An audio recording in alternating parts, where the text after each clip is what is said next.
Calculation of entropy change, and entropy change क्या है आपकी डेल एस, दैट मीन्स आपकी एंट्रोपी में कितना चेंजेस हो रहा है उसे हम किस तरह से कैलकुलेट कर सकते हैं in the form of equations.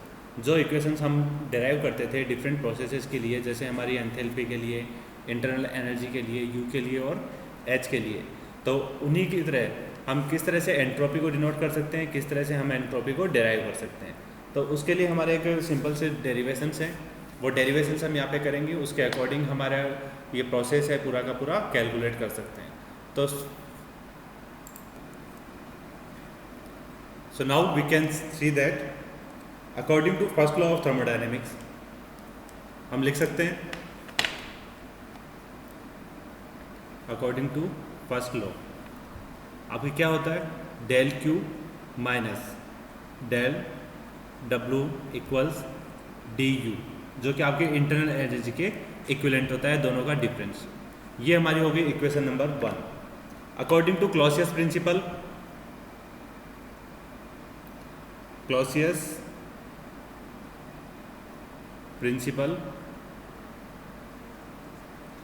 Principal के अकॉर्डिंग एंट्रोपी की वैल्यू हम किस में डिनोट करते थे, हीट की फॉर्म में, तो that means D Q equals T D S.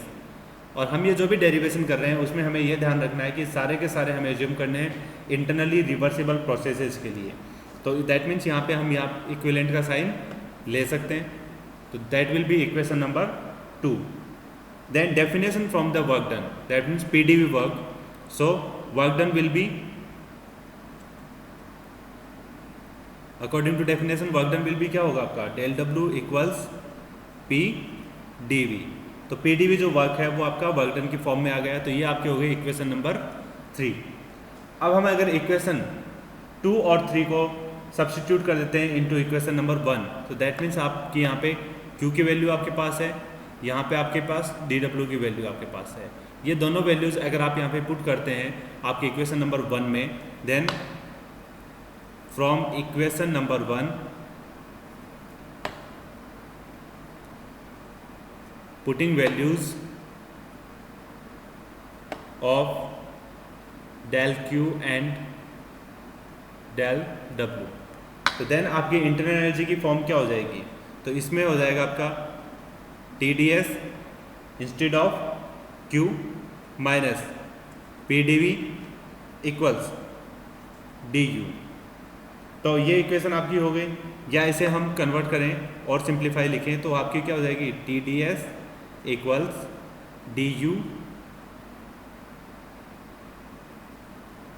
यहाँ कैपिटल U है आपका भी, प्लस PdV। तो ये इक्वेशन आपकी किसके लिए हो गई, एक्सटेंसिव प्रॉपर्टीज़ के लिए, जिनमें की सारी प्रॉपर्टीज़ आपकी क्या है, एक्सटेंसिव प्रॉपर्टीज़, सारे कैपिटल लेटर्स। तो ये हमारी अगर इक्वेशन बनती है तो इसे हम बोल सकते हैं इक्वेशन फॉर एक्सटेंसिव प्रॉपर्टीज़, जो कि आपकी इक्वेशन नंबर है 4। अब इसी को अगर हम इंटेंसिव प्रॉपर्टीज़ के लिए इक्वेशन को डिफाइन करें तो इंटेंसिव में सारी प्रॉपर्टीज़ आपकी क्या हो जाएंगी, intensive S small, U small plus V small, तो ये सारे के सारे क्या हो गए आपके स्पेसिफिक। तो इस इक्वेशन को हम नाम दे सकते हैं इक्वेशन नंबर 4A, जो आपकी सेकंड इक्वेशन है 4th A। तो ये हमारी दो इक्वेशंस हो गई जो सेम इक्वेशन है, बट डिपेंड किसके ऊपर करता है, आपके स्पेसिफिक और non specific, that means intensive properties और एक्सटेंसिव प्रॉपर्टीज़। अब हम देखते हैं कि हमारे जो फॉर्मूला है 4 एंड 4A, वो दोनों पाथ के ऊपर डिपेंड नहीं करते हैं, that means all terms are properties, so they are true for both reversible and irreversible process. तो ये जो हमारी इक्वेशंस आई हैं, ये दोनों इक्वेशंस हमारी आपके रिवर्सिबल और इरिवर्सिबल दोनों प्रोसेसेस के लिए ट्रू है। अब हमें पता है कि हमारी एंथैल्पी की वैल्यू क्या होती है, तो एंथैल्पी की वैल्यू हम डिफाइन करते हैं H equals U plus PV से। तो उससे हम अगर डिनोट करेंगे आगे तो हम किस तरह से उसको डेराइव कर सकते हैं, H plus U, H equals U plus PV, तो दैट मीन्स ये हमारी इक्वेशन है एंथैल्पी को डिनोट करने के लिए। अब हम इस इक्वेशन को कैसे डेराइव कर सकते हैं, तो हम इसको लिख सकते हैं in the form of differentiation DH equals DU plus V dP plus P dV। तो दैट मीन्स आपकी फॉर्म है, इसको हम अगर डेराइव कर रहे हैं तो यहाँ पे हमें जो वैल्यू मिल रही है तो वो वैल्यू क्या हो गई आपका PV का partially differentiation with respect of P and with respect of V, क्योंकि दोनों आपके वेरिएबल्स हैं, दोनों चेंज हो रहे हैं, तो हम इसका जब डिफरेंशिएशन करेंगे तो दोनों में से एक वेरिएबल आपका कांस्टेंट रहेगा, दूसरा आपका वेरी करेगा। तो इस तरह से आपकी इक्वेशन है वो हमें मिल गई DH equals DU plus VDP plus PDV। अब हम इस इक्वेशन को लिख सकते हैं U की फॉर्म में, अगर लिखना चाहें तो DU इक्वल्स क्या हो जाएगा, DH minus PDV minus VDP। तो ये इक्वेशन आपकी U की फॉर्म में आ गई। अब यहाँ पे हमारी इक्वेशन नंबर जो 4th A है, इस 4th A के अंदर अगर हम U की वैल्यू यहाँ से पुट कर दें तो U की वैल्यू यहाँ पे पुट करने के ऊपर हमारी इक्वेशन क्या हो जाएगी, TDS इक्वल्स DU इक्वल्स क्या था आपका, DH minus PDV minus VDP plus PDV, जो आपका यहाँ पे गिवन है। अब यहाँ से इस इक्वेशन में PDV आपका कैंसिल आउट हो जाएगा, तो then equation will be TDS equals DH minus VDP। तो ये आपकी इक्वेशन हो जाएगी TDS की फॉर्म में कि आपकी वैल्यूज जो होंगी वो क्या रहेंगी। ये इक्वेशन नंबर आपकी 5। तो इस तरह से हम इस इक्वेशन को और सिंप्लीफाई कर सकते हैं कि जिससे हमें इसके TDS की वैल्यूज हैं वो एंथैल्पी और प्रेजेंट वॉल्यूम की इक्वेशन में मिल जाए।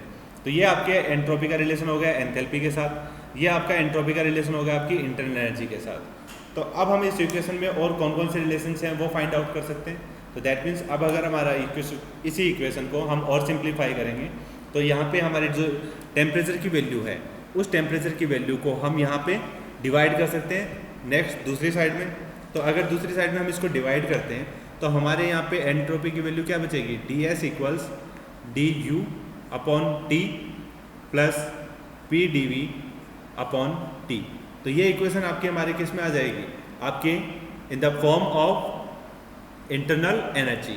तो जो आपने इसको डिवाइड किया 4th A को T से, अगर हम 5th को अगर डिवाइड करते हैं T से तो आपकी इक्वेशन क्या हो जाएगी, या DS इक्वल्स यहाँ पे U की जगह DH आ जाएगा, DH upon T minus VDP upon T in the form of temperature. Equation number 6 and 7, ये आपकी 6 हो गई, ये आपकी equation number 7।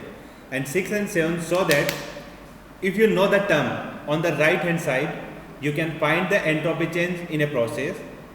They are equivalent formulas and may be used interchangeably depending on the problem conditions. तो ये आपके ऐसे फॉर्मूलेज हैं जिनको आप कंडीशन के अकॉर्डिंग चेंज कर सकते हो, यूज कर सकते हो। तो अब अगर हम यहाँ पे केसेस की बात करें तो ये आपके अलग अलग डिफरेंट इक्वेशंस हैं जिनको आप कहाँ यूज़ कर सकते हो। तो उसके लिए हमारे पास कुछ डिफरेंट केसेस भी हैं तो जिनकी हम स्टडी करते हैं आगे। फर्स्ट केस होगा, the case number 1 will be